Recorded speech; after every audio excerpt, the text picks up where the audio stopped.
Evening all, welcome to some more tactics. Right, this is a more infantry-based, I guess, continuation of last time's video, which is really just looking at the level of aggression you need to show to push dudes out of a capture point, which is always an interesting thing to me because I think human beings being human beings, there's a lot of psychology going on here because people obviously, if it was machines playing, they would obviously never give up and they'd be very kind of singular in their intent, whereas human beings obviously have considerations that means that they pause, they're scared, they stop, they're aggressive, whatever it may be. And I think this is a really great example of that because as you see, we rush the point and even with Lodge's support, I get shotgunned in the back.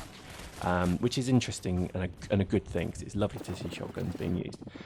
So what we do now, and I've fast forwarded this, is that Stefan and I sit and we wait for a spawn and we're saying to the team, okay, do this, do this, do this. And it was very, very tactical. So literally we're sat here waiting to spawn back in. Others would have spawned and obviously come in an LAV, but what we're saying is we want to get spawn pads down and kind of surprise them, almost just leap out of the ground and start attacking again, which is a dangerous tactic, but you'll see why it works really well. As we see, a spawn pad is about to go down there, so let's spawn on that right now. So as we kind of pick it up, they're camping it, which is obviously a very dangerous thing to do, and as you can see, it just ends badly for them. Kill after kill, and even though, you know, it's pretty gory and bloody, it's going quite well. And this is where I think the beauty of it all kind of works out, because even though I got shot down then, I just respawned back in, and then two heavies pretty much pushed them all the way back with Lodge's support. Now at this point, again, I kind of cite last time's video, an elevated position of tactical, strategic, or whatever importance is a good thing. So sitting on that barn above us is obviously a good thing. I call that the barn, by the way, because it is. But that's obviously working for them.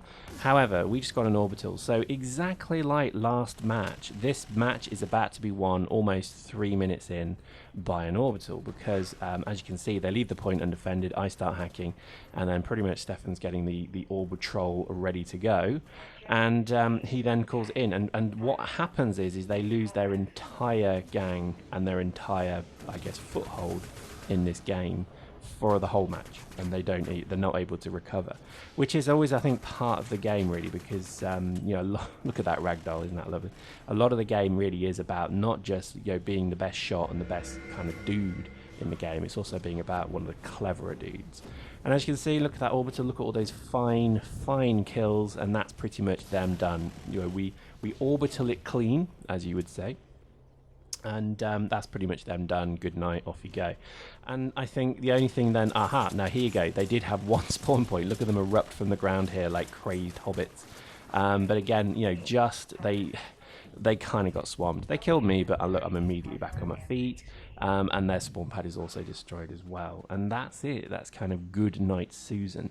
And I think these are really kind of, you know, again, hopefully it shows you the tactical nature of this game, because it's free to play does not make it you know, a non-tactical game. If anything, this is a highly tactical game, given the tools and the play styles and the attitudes of people that come into it, and hopefully you agree. The last little bit to do, so fast forward a little bit, they did try and make a comeback by getting the supply depot and then putting spawn pads here, but again, it's very half-hearted, and I think the main issue, I guess, all the way through this is they don't know what to focus on. So you see dudes coming in with forge guns. It's because we've got a very, very good balance between tanks, dropships, and infantry. And hopefully you see the benefit of that. A lot of gangs, you know, pretty much just run solo all infantry, and that's why they don't like tanks. That's why there's a lot of rage about tanks at the moment. But I would say to you, you know, quite honestly, the only way to run a proper outfit is to have ground, mechanized, and air support, and I think that this video hopefully is showing you that. It doesn't always work, as you're about to see here. You're going to see some of the kind of issues you get with dropshipping is that you have to kind of move around very quickly. So in this case, we just clear the roof one more time. Again, good to see they're trying, but again, oh, they're getting owned, and it's not a pretty sight. But what I find is that, again, it's an interesting scenario because, you know, look here, it goes completely wrong. Two of the best dropshippers in the game, they kind of touch wings. And obviously the RAF, the red arrows, remember the red arrows? Even they crash. Seriously, bro. Yeah, it got very chilly in gang after that little incident, let's say. But again, hopefully you see the benefit here, the ability to move infantry, armor, you know, and assets around the battlefield. You know, when people, they don't generals, when you hear them talk, you know, in modern day, they do talk about the assets of the battlefield being actual tangible assets, and it's true, because a tank can do so much, an infantry person can do so much, and a dropship can achieve so much as well. Having all three in union and unison is what makes for a very powerful combination, and I think this kind of goes to show you that, you know, if you're going to run a proper gang, you generally need that mix. Yes, you could be a very good, incredibly good soldier, and you're going to be a badass, but you come up against a team of Madrugas, there's very little you can do against that. And I think vice versa. You know, I think it's a really kind of, well, to me, it always fascinates me, and I think that's probably what keeps me playing Dust, is I'm interested in kind of how the tactical side of the game will develop even more, with more equipment, more suits, more vehicles, and hopefully more kind of techniques and play styles coming through. It will be good to see. Hope you enjoyed that. See you next time.